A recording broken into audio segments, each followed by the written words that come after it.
Je suis le rabbin Era Goldstein, et l'histoire que je m'apprête à partager avec vous va complètement remettre en question. Pendant 51 ans, j'ai vécu une vie consacrée à la Torah, servant fidèlement ma congrégation à Brooklyn. Mais il y a une nuit d'hiver, qui a tout changé pour moi. Une nuit où je suis mort pendant exactement 14 minutes et 16 secondes. Avant de plonger dans les détails de cette mort et des événements extraordinaires qui ont suivi, il est important que vous preniez qui j'étais. Je suis né dans une famille juive orthodoxe très respectée à Crown Heights, Brooklyn, et ma vie semblait tracée dès ma naissance. Mon père, le rabbin Solomon Goldstein, était un éminent érudit talmudique qui a réussi à fuir l'Europe juste avant les horreurs de l'Holocauste. Ma mère, Sarah, était issue d'une prestigieuse lignée de rabbins remontant au XVIIIe siècle en Lituanie. Dès mon enfance, j'ai pu sentir le poids de cet héritage sur mes épaules, comme un talis drapé sur mes épaules, lourd de siècles de tradition. J'ai montré une aptitude exceptionnelle à l'apprentissage, en particulier en hébreu biblique et en araméen. À l'âge de 13 ans, je pouvais réciter des sections entières de la Torah de mémoire. Mes professeurs ont commencé à m'appeler le rouleau vivant. Mon discours de bar mitzvah, centré sur les prophéties messianiques d'Isaïe, a attiré des érudits de tout New York. À 18 ans, j'étais déjà préparé au leadership. Mes années à la yeshiva ont été marquées par un engagement sans faille à étudier chaque nuance de la loi et de la tradition juive. J'ai passé d'innombrables heures à débattre avec mes camarades de classe des détails les plus subtils de la halakha, veillant souvent jusqu'à l'aube, me plongeant dans les commentaires anciens.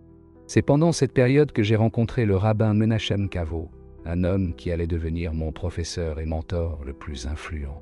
Le rabbin Kavo ne ressemblait à aucun de mes précédents professeurs. Tandis qu'il se concentrait sur les aspects techniques de la loi juive, il nous exhortait à rechercher l'esprit derrière la loi.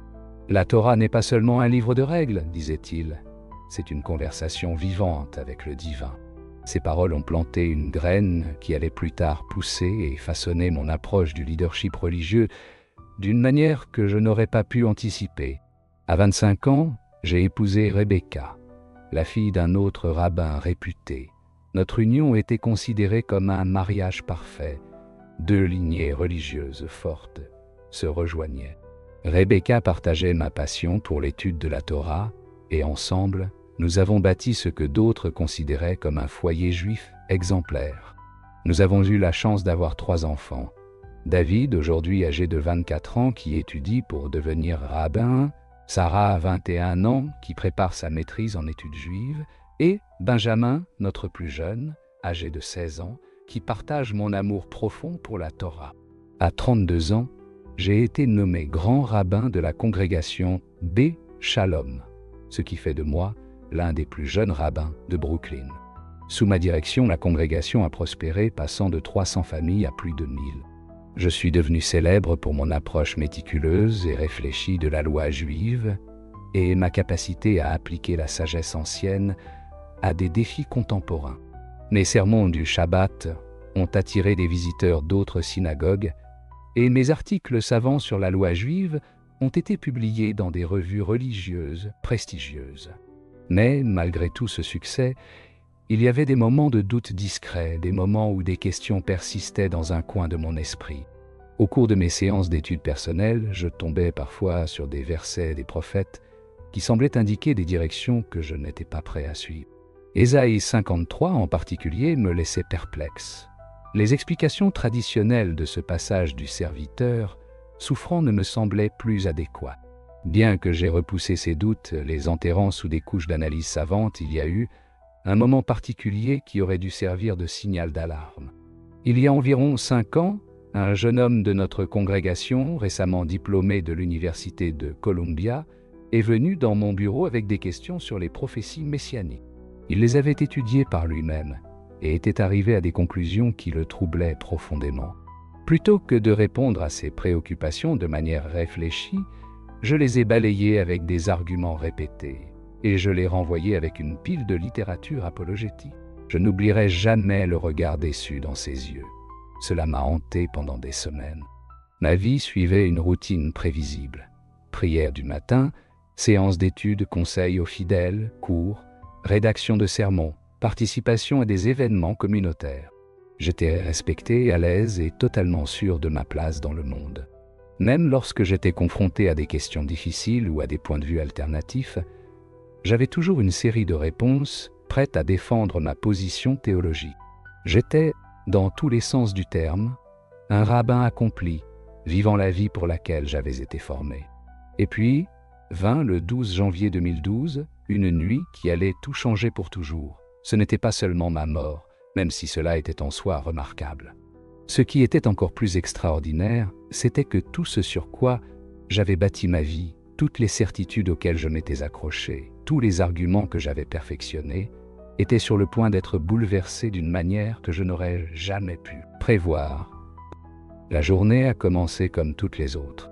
J'ai dirigé les prières du matin, donné mon cours habituel de Talmud et passé l'après-midi à conseiller un jeune couple qui se préparait au mariage. Mais, à la tombée de la nuit, quelque chose de tout à fait banal s'est produit qui allait finalement déclencher des événements indépendants de ma volonté. Alors que nous dînions, ma femme Rebecca a accidentellement renversé de l'eau sur le grille-pain en essayant d'attraper le sel. Cela semblait être le plus banal des incidents, un simple accident domestique qui se produit dans tous les foyers.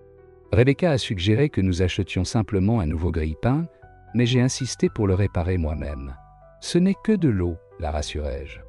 Une fois qu'elle sera sèche, elle fonctionnera très bien. Je ne savais pas que ce moment allait mener à une révélation qui allait ébranler les fondements même de tout ce que je croyais.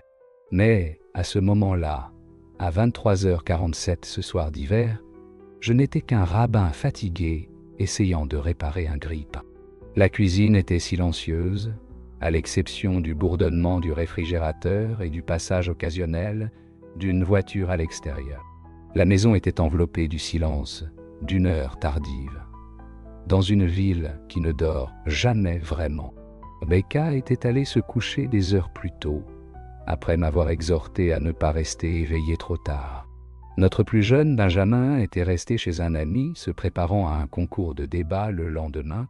Le seul bruit était le tic-tac de l'horloge sur le mur de la cuisine, marquant les derniers instants avant une rencontre qui allait tout changer. J'avais débranché le grille-pain quelques heures auparavant pour le laisser sécher naturellement. Je voulais maintenant vérifier s'il restait de l'humidité avant de le rebrancher. C'était une tâche que j'avais déjà effectuée d'innombrables fois avec d'autres appareils, simple, routinière et inoffensive. Mais alors que j'inclinais le grille-pain pour inspecter l'intérieur avec une petite lampe de poche, j'ai remarqué que quelques gouttes d'eau collolaient encore aux éléments chauffants. Sans réfléchir, j'ai pris un chiffon pour les sécher. Dans mon épuisement, j'ai oublié d'envisager la possibilité que de l'eau se soit déposée à l'intérieur des composants électriques. Au moment où ma main a touché l'unture métallique, une violente décharge électrique a traversé mon corps, me projetant en arrière. Ma tête a heurté le coin pointu du plan de travail en granit. À cet instant, tout est devenu noir. Pas l'obscurité ordinaire qui accompagne la fermeture des yeux, mais une obscurité profonde, très profonde, qui a semblé m'engloutir tout entier. Vous fermez les yeux la nuit espérant retrouver l'obscurité familière du sommeil. Mais au lieu de cela, vous êtes consumé par un vide absolu, un abîme qui engloutit non seulement le monde qui vous entoure, mais l'essence même de votre être. La cuisine, l'endroit que vous appelez votre maison, même votre propre sens de vous-même, tout cela disparaît en un instant, ne laissant derrière lui que le vide. Au cours de mes décennies de carrière de rabbin, j'ai souvent parlé de la mort, guidé d'innombrables familles dans leur deuil et accompli les rituels d'adieu. Je me suis plongé dans l'étude religieuse, creusé dans la sagesse de la Torah, du Talmud et d'innombrables commentaires. Pourtant, rien au cours de toutes ces années de formation, rien dans les milliers de discussions et de débats théologiques, ne m'avait préparé à ce que j'allais vivre. La transition de la vie à la mort n'était pas une disparition progressive, pas la dérive paisible dont beaucoup parlent. Un instant, je me trouvais dans ma cuisine, entouré de la chaleur familière de la maison, et l'instant d'après, je me retrouvais dans un endroit qui défiait toute compréhension du mot. Endroit. L'air, ou quel que soit le nom qu'on lui donne, était épais, suffocant, pesant sur moi comme un poids qui semblait peser non seulement sur mon corps, mais aussi sur mon âme. Chaque instant qui passait s'étendait jusqu'à l'éternité, comme si le temps avait perdu toute signification. Ici, l'obscurité qui m'entourait ne ressemblait à rien de ce que j'avais connu jusque-là. Ce n'était pas simplement l'absence de lumière, mais quelque chose de vivant, vibrant d'une force sombre et malveillante, qui semblait se nourrir de la peur, du regret et du désespoir. Au cours de toutes mes années d'études, j'avais débattu sans cesse avec mes pairs de la nature de l'au-delà. Nous avions discuté des concepts de Géhenne et de Gan Eden, les visions traditionnelles de récompense ou de punition éternelle. Mais ces discussions intellectuelles semblaient désormais vaines. La réalité que je vivais dépassait de loin tout ce que nous avions pu imaginer. Ce n'était pas le sommeil serein dont beaucoup de mes collègues avaient parlé, ni la paix de la résurrection. Ce dont j'étais témoin était bien plus immédiat, plus tangible et plus terrifiant.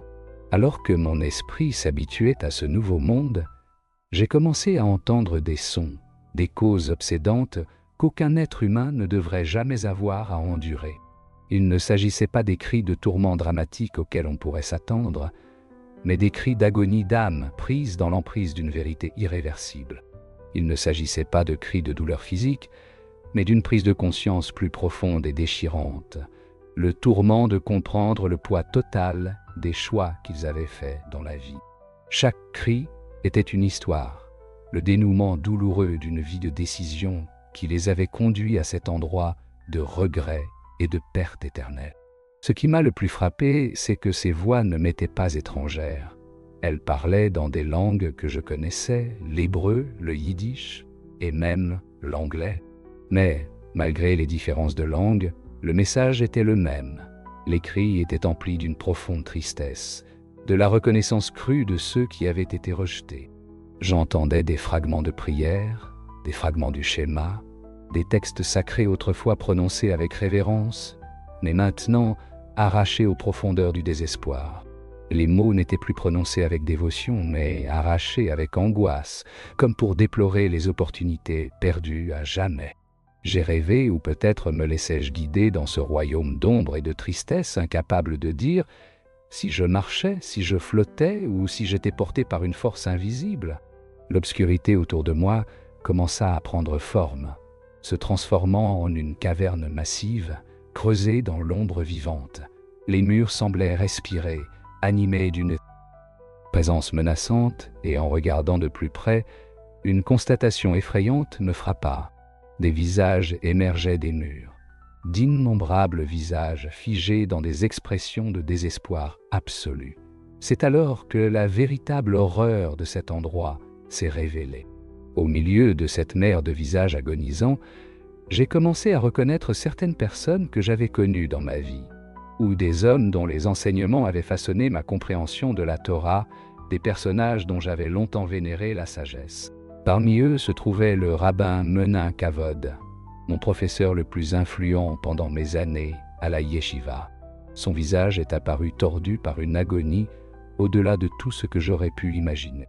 Ses yeux, autrefois brillants de la joie de l'étude de la Torah, reflétaient maintenant une compréhension terrible qui pesait lourdement sur son âme. Les Israélites, m'a-t-il lancé, sa voix résonnant dans la caverne, nous avions tous tort. Nous avons étudié les prophéties, nous connaissions les signes, mais dans notre orgueil, nous avons refusé de les voir. Ces paroles, autrefois prononcées avec l'autorité d'un maître enseignant, portaient maintenant le poids douloureux de quelqu'un qui avait compris la vérité trop tard. À côté de lui, le visage du rabbin Shlomo, un érudit dont j'admirais depuis longtemps les commentaires, était également marqué par les signes d'un regret éternel. « Nous avons fait de la loi notre idole », se lamenta-t-il, « et nous avons raté le Messie que nous prétendions attendre. Les prophéties s'étaient accomplies sous leurs yeux, mais ils avaient choisi de rester aveugles à la vérité. Tandis que leurs paroles résonnaient en moi, des souvenirs me revenaient en mémoire. Des souvenirs de mes propres études, de mes propres arguments contre l'interprétation messianique de certains textes. Je me souvenais de nos longs débats sur Isaïe 53 des cadres théologiques que nous avions soigneusement construits pour expliquer ces implications évidentes. Ici, dans ce lieu de vérité ultime, ces arguments semblaient fragiles, dénués de sang, n'étant rien de plus que des volutes de fumée. D'autres visages apparurent, chacun d'entre eux étant un personnage que j'avais connu. Le rabbin Yitzhak Stern, dont j'avais étudié les traités en opposition aux interprétations chrétiennes des prophètes messianiques. Le rabbin David Lavin, qui avait passé sa vie à protéger les jeunes juifs des influences missionnaires. Désormais, tous étaient témoins du terrible prix à payer pour leur choix mal avisé. À chaque visage, à chaque voix, l'air devenait plus lourd, lourd du poids du regret. Puis vint la prise de conscience qui brisa tout ce que j'avais cru. Ces âmes n'étaient pas punies par une force extérieure. Le tourment qu'elles enduraient venait de l'intérieur, du poids écrasant de leur propre prise de conscience de ce qu'elles avaient rejeté dans la vie. J'aurais voulu détourner le regard, fuir cette horrible vérité. Mais à cet endroit, il n'y avait pas de retour en arrière possible. Chaque argument que j'avais avancé contre la messianité de Jésus, chaque sermon que j'avais prêché renforçant les points de vue traditionnels, chaque fois que j'avais dit à quelqu'un de refuser de remettre en question, j'étais confronté à tout cela. Les voix de ceux qui m'entouraient commencèrent à se mélanger, formant un chœur de lamentation et de regret. Ils récitaient des passages des prophètes, Isaïe, Zacharie, Daniel, mais leurs paroles étaient désormais empreintes d'une terrible clarté. Le serviteur souffrant d'Isaïe, le serviteur transpercé de Zacharie, la chronologie précise de la venue du Messie, tout cela semblait si douloureusement clair à présent, à la lumière de cette révélation finale. Alors que je pensais ne plus pouvoir supporter cela, quelque chose d'incroyable se produisit, un petit point lumineux apparut au loin, si faible au début qu'il ressemblait presque à une étoile lointaine. Mais il grandit lentement au début, puis avec une intensité croissante. Ce n'était pas une lumière dure et artificielle, comme celle du monde physique. C'était une lumière pure et vivante, rayonnant la vérité, l'amour, et une présence qui semblait modifier la structure même de ce royaume. À mesure que la lumière devenait plus forte, je remarquais les réactions des âmes autour de moi. Certaines se détournaient comme si la lumière leur causait une douleur physique, tandis que d'autres, poussées par un désir insatiable, se tendaient vers elle, désespérées par sa chaleur. Les visages sur les murs commencèrent à s'éloigner, bien que leurs expressions de regret restent gravées dans la mémoire. Le chœur des cris s'estompa en un murmure lointain, remplacé par un profond silence qui bourdonnait de possibilités, un silence inquiétant, mais plein d'espoir.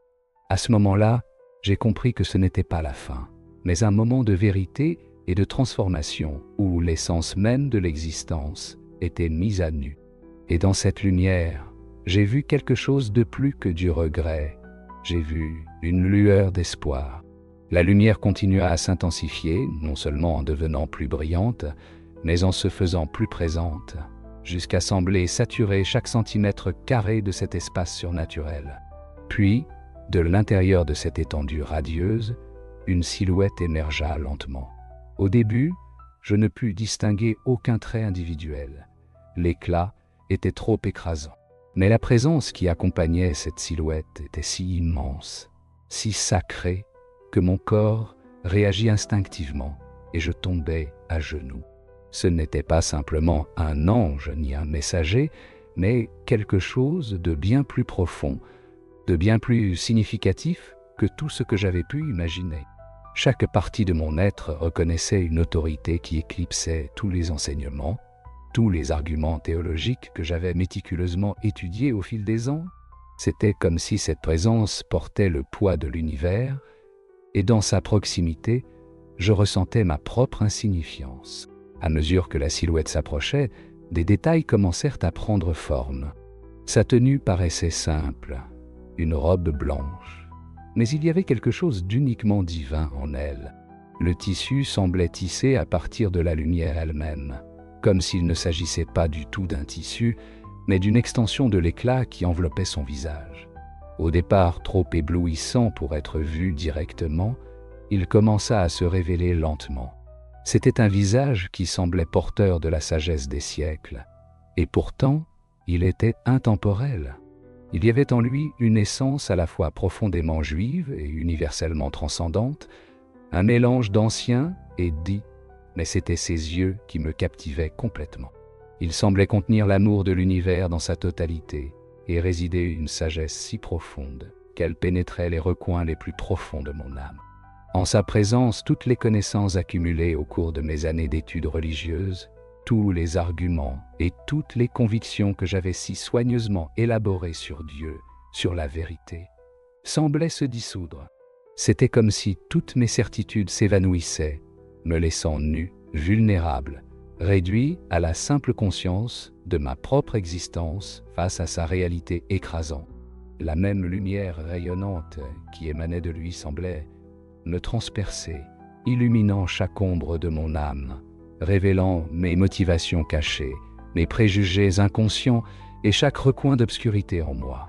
Les visages qui étaient autrefois apparus sur les murs, autrefois si vivants et réels, me semblaient maintenant être des souvenirs lointains et s'estompant. Ils n'étaient plus que les images fantomatiques d'un passé sans substance réelle, comparées à la réalité vivante qui se présentait à moi. Les voix de mes anciens professeurs, les échos de leurs savants arguments, tous se turent en présence de ce seul véritable professeur. Même l'atmosphère pesante et oppressante qui pesait sur moi quelques instants plus tôt semblait disparaître, comme si elle n'avait jamais existé, se dissipant comme une brume sous les rayons d'un soleil levant. Et tandis que j'étais à genoux, stupéfait, incapable de parler ou de bouger, je pris vivement conscience de quelque chose d'extraordinaire qui se déroulait en moi. C'était comme si les écailles tombaient de mes yeux spirituels. Pour la première fois, je pus voir l'écriture que j'avais étudiée si longtemps, avec une clarté parfaite. Des pensées envahirent mon esprit, chacune débordant d'un sens nouveau, d'une profondeur nouvelle. Des prophéties que j'avais comprises d'une certaine manière toute ma vie se révélaient maintenant sous un jour totalement différent. Les paroles d'Isaïe que j'avais lues d'innombrables fois dansaient maintenant devant mon œil mental, d'une manière qui faisait battre mon cœur de joie, car un enfant nous est né, un fils nous est donné, et la domination reposera sur son épaule. On l'appellera admirable conseiller, Dieu puissant, Père éternel, Prince de la paix. Comment avais-je pu ne pas voir la véritable profondeur de ces paroles? Comment avais-je pu passer si longtemps à côté de leur signification? La prophétie de Michée résonna dans ma conscience. « Et toi, Bethléem, petite parmi les milliers de Juda, de toi sortira pour moi celui qui doit dominer sur Israël, dont l'origine remonte aux temps anciens, au jour de l'éternité. » Cette conscience me frappa comme un éclair. Tout s'alignait. Chaque prophétie se mettait en place avec une clarté inébranlable. Les paroles de Zacharie prirent un sens nouveau et puissant. Je répandrai sur la maison de David et sur les habitants de Jérusalem un esprit de grâce et de supplication, et ils tourneront les regards vers moi, celui qu'ils ont transpercé. Le poids de ces paroles, comprises dans toute leur lumière, était presque insupportable. Dans cet instant de lucidité, je me rendis compte que toute ma vie avait été une préparation à cette rencontre. Chaque heure passée à étudier la Torah, chaque débat théologique, chaque sermon que j'avais prêché, tout cela m'avait conduit à cette vérité profonde. Mais contrairement aux âmes enfermées dans les murs de l'obscurité, j'avais eu droit à quelque chose qui leur était refusé, une chance de revenir, de partager cette nouvelle compréhension, cette révélation de la vérité. La silhouette devant moi leva les mains et je vis les marques qui allaient altérer à jamais ma perception de tout ce que j'avais toujours cru. Ce n'était pas de simples cicatrices, c'était la preuve vivante de l'accomplissement de la prophétie, les signes d'un amour si profond et si infini qu'il avait volontairement accepté la mort pour le bien des autres, pour moi. À cet instant, suspendu entre la vie et la mort, entre l'obscurité et la lumière, je me suis senti complètement transformé. L'homme que j'avais été autrefois le rabbin, Ezra Goldstein, un homme défini par son strict respect de la tradition et de la loi, était en train d'être détruit, transformé par cette rencontre avec la vérité vivante. La lumière autour de nous continuait de s'intensifier, et avec elle un sentiment d'urgence. Je savais d'une certaine manière que mon temps dans cet endroit était limité, que je serais renvoyé avec une mission, un message à partager avec le monde. L'obscurité qui m'avait accueilli au début de ce voyage me semblait désormais comme un lointain souvenir, même si son avertissement restait gravé dans mon âme. Alors que je m'agenouillais baigné dans ce rayonnement divin, je comprenais avec une certitude absolue que tout dans ma vie était sur le point de changer, mon but, mon ministère, ma compréhension des Écritures. Il n'y aurait pas de retour en arrière, rien ne serait plus jamais comme avant. La seule question qui restait était de savoir si j'aurais le courage d'accepter cette nouvelle réalité à mon retour dans le monde que je connaissais. Ce n'était pas la fin de mon expérience, mais le point tournant, le début d'une conversation qui allait remodeler tout ce que j'avais cru autrefois à propos de Dieu, du Messie et du but de mon existence. Et cette conversation, avec ses profondes implications, allait se dérouler dans le prochain chapitre de mon témoignage. « Esra, mon fils, » dit la voix, non seulement dans mes oreilles, mais au plus profond de mon âme. Chaque mot résonnait avec un poids et une autorité que je n'avais jamais rencontrés, même dans mes moments les plus pieux d'études religieuses.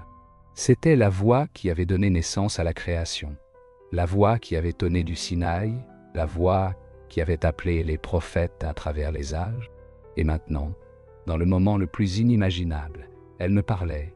Je restais à genoux, bouleversé par sa présence. La lumière qui émanait de lui était à la fois aveuglante et totalement éclairante, comme si elle révélait la véritable nature de tout ce qu'elle touchait. À cet instant, je compris le sens profond des paroles d'Isaïe. « Malheur à moi, car je suis perdu, tu m'as cherché toute ta vie », continua la voix, avec des siècles de patience, entrelacés dans chaque syllabe. « Tu as lu les Écritures enseignées aux autres, recherché la vérité, mais tu m'as cherché là où je n'étais pas, et tu m'as rejeté là où j'étais. » Chacun de ces mots frappait mon cœur, avec la force d'une vérité indéniable. Les souvenirs me sont revenus à l'esprit, les innombrables sermons que j'avais prêchés pour le rejeter, les étudiants que j'avais égarés en niant l'accomplissement de sa prophétie, les arguments que j'avais élaborés pour l'éloigner des Écritures. Pourtant, dans la voix qui me parlait, il n'y avait aucune condamnation. Il n'y avait qu'un élan d'amour et une invitation à la compréhension. « Seigneur », murmurai-je, ma voix à peine audible, tremblante sous le poids de la révélation. « Es-tu ? Je le suis », répondit-il. Ces deux simples mots ont fait résonner en moi une résonance profonde. C'était comme si j'entendais les échos du buisson ardent, le tonnerre du Sinaï, les moments sacrés de chaque rencontre divine relatée dans nos textes sacrés. Je suis celui que ton peuple a attendu, celui que tes prophètes ont prédit, celui que toi-même tu as désiré voir. Tandis qu'il parlait, l'espace autour de nous a changé d'une manière qui défia l'entendement terrestre. Nous n'étions plus dans le royaume sombre et ténébreux que j'avais rencontré au début, mais nous n'étions pas non plus dans un monde familier. Au lieu de cela, nous semblions suspendus dans un lieu où le temps et l'éternité s'entremêlaient, où la vérité n'était plus un concept abstrait à débattre, mais une réalité vivante et respirant. « Montre-moi !» supplie-je, mon esprit toujours accroché à ses instincts d'érudit, même au milieu de cette révélation surnaturelle. Aide-moi à comprendre ce que j'ai raté toutes ces années. Un sourire s'étalait sur son visage, un sourire qui exprimait à la fois une immense patience et une joie profonde. C'était comme s'il accueillait favorablement mon désir de compréhension, aussi petit ou imparfait soit-il. Raisonnons ensemble, a-t-il dit, faisant écho à l'invitation contenue dans Isaïe 1, 18. En un instant, les retours de notre conversation semblaient prendre vie, chargés de la présence des Écritures que j'avais étudiées toute ma vie. Des textes hébreux et araméens flottaient dans l'espace autour de nous, leurs mots vibrant d'un sens nouveau et plus profond qui dépassait de loin les interprétations académiques et sèches que j'avais connues auparavant. Commencez par Moïse, a-t-il indiqué en désignant les rouleaux flottants. Qu'a-t-il écrit sur moi? J'ai regardé avec émerveillement les passages sacrés de la Torah scintiller et briller illuminé d'une splendeur que je n'avais jamais imaginée. Genèse 3, 15.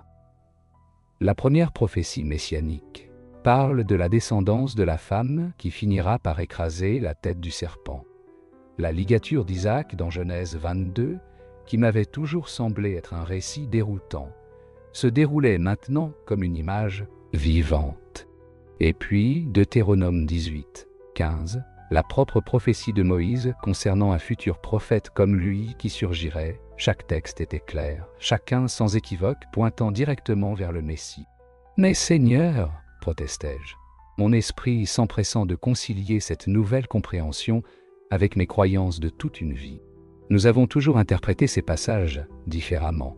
Nous avons construit des cadres théologiques entiers autour d'attentes que nous avons nous-mêmes créés. » Il compléta calmement ma pensée tacite. « Esdras, quand Daniel a parlé du Messie qui serait retranché après 69 semaines, quelle date ont donné tes calculs ?»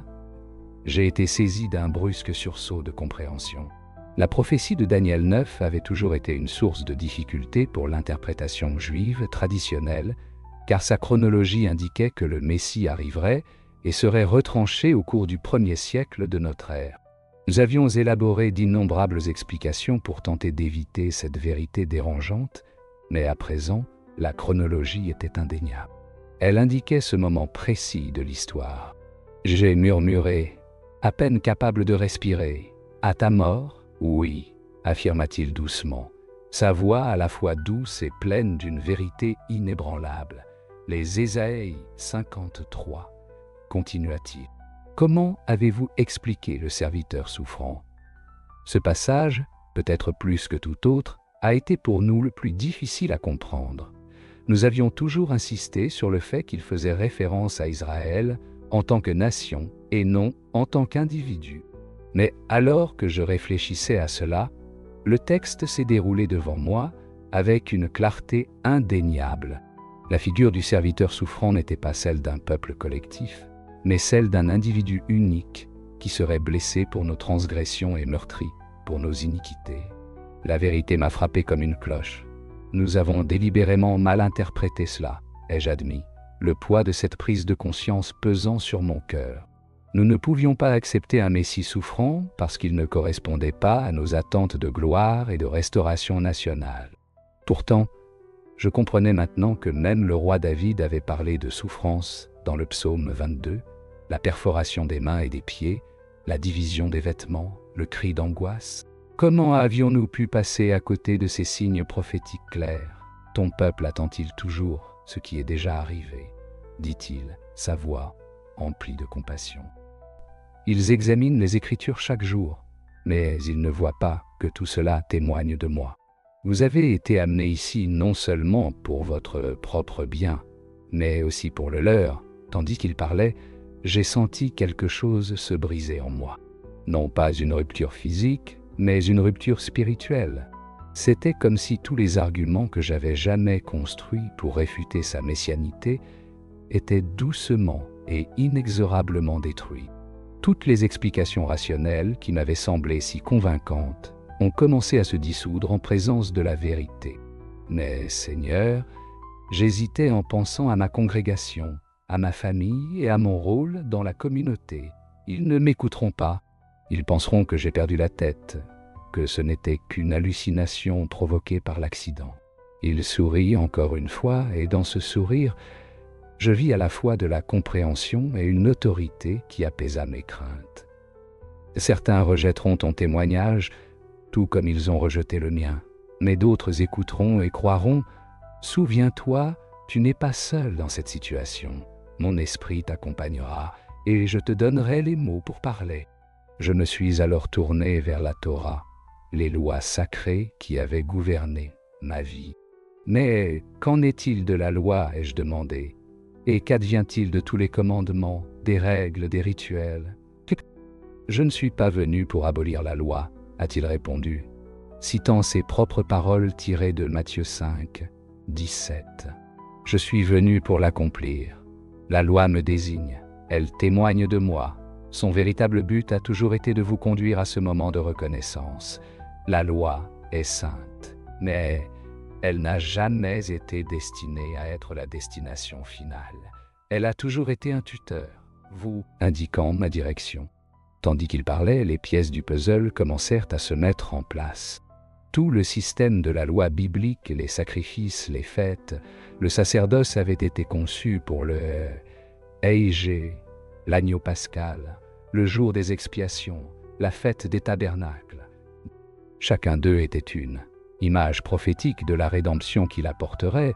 Votre peuple célèbre ces fêtes, poursuit-il, mais il a oublié leur signification prophétique.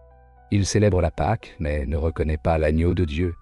Il observe Yom Kippour, mais ne voit pas que l'expiation finale a déjà été accomplie. Il construit sous César, mais ne comprend pas que je suis venu habiter parmi vous. Chacun de ces mots semblait éclairer un autre domaine de compréhension. Des siècles de tradition et d'interprétation juive étaient en train d'être transformés sous mes yeux, non pas abolis, mais accomplis d'une manière que je n'aurais jamais imaginée. « Que veux-tu que je fasse ?» demandai-je, sachant que ma vie ne pourrait plus jamais être la même. « Dis-leur ce que tu as vu et entendu, » répondit-il. « Fais-leur part de la vérité qui t'a été révélée. Certains la rejetteront tout comme ils m'ont rejeté, certains te persécuteront tout comme ils m'ont persécuté. Mais d'autres cherchent, s'interrogent, c'est pour eux que tu dois parler. » Tandis qu'il parlait de persécution, j'avais des visions des difficultés qui m'attendaient, être rejeté par ma congrégation, la tristesse dans les yeux de ma famille, les accusations de trahison de la part de mes collègues. Mais étrangement, ces images ne m'effrayaient pas comme elles l'auraient fait par le passé.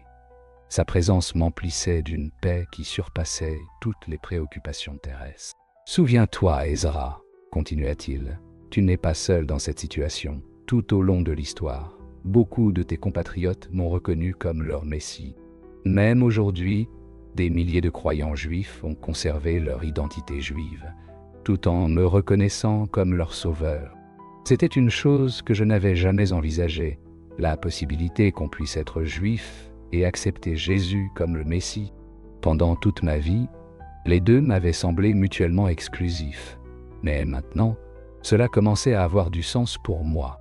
Accepter Jésus comme le Messie ne constituait pas un éloignement de mon héritage juif. C'était même son accomplissement.